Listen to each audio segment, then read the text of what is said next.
दीपावली के इस शुभ अवसर पर आप सभी को मेरे तरफ से हार्दिक शुभकामनाएं। मैं सोचा हूँ कि ज़रा दीपावली के बारे में कुछ बता दूँ, क्योंकि बहुत सारे त्यौहार ऐसे हैं जिस पे भिन्न भिन्न तरह के मत प्रचलित हैं और उन मतों का अपना अलग अलग तर्क है, लेकिन उन तर्कों का कोई ठोस आधार है नहीं। ठीक है, वैसे ही ठीक दीपावली का भी है और दशहरा का भी है और बहुत सारे ऐसे त्यौहार होंगे, और ये सब हुआ है अविद्या के होने से और विद्या के लोप होने से। समय के साथ साथ अविद्या बढ़ती गई और विद्या का नाश होता गया।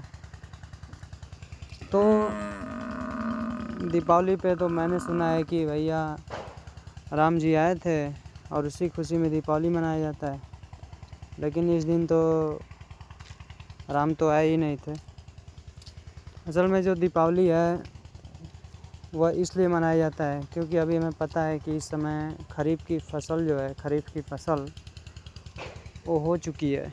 ठीक है, और अब रबी का फसल जो है वो उसको लगाया जाने वाला है।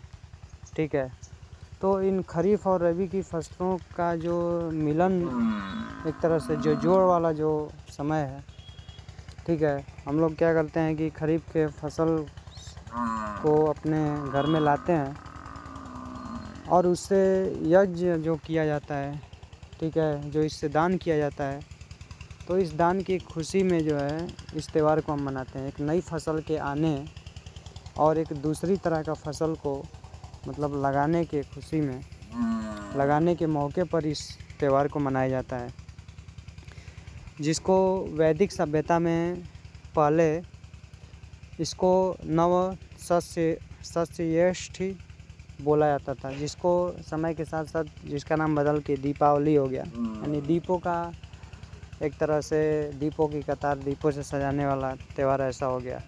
तो नौ का मतलब होता है नया और सस्य का मतलब होता है फसल और इष्टि का मतलब होता है यज्ञ।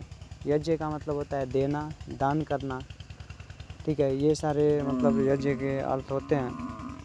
ठीक है, तो अभी जो फसल हुआ है खरीफ की, ठीक है, इस फसल जो नई फसल हुई है उससे पहले मतलब दान किया जाता था, फिर हम लोग इसको अपने उपयोग में लेते थे। ठीक है, दान का मतलब यज्ञ करना, यज्ञ हवन, दान करना का मतलब जो है मतलब एक दूसरे को देना। ठीक है, ये दान के मतलब भिन्न भिन्न तरह के अर्थ हो जाते हैं। ठीक है, और यज्ञ करना वो सिर्फ हवन करना ही यज्ञ नहीं बोला जाता है, पूरे इस सृष्टि में ही यज्ञ चल रहा है। यानी दानी कहे तो दान करना ही यज्ञ है। तो बस इसी के मतलब मौके पर ये दीपावली मनाया जाता है, ना कि इस दिन राम आए थे और ना ऐसा कुछ है नहीं। ठीक है, तो इसके वजह से इस दीपावली को किसानों का पर्व भी बोला जाता है, क्योंकि ये किसानों से संबंधित है।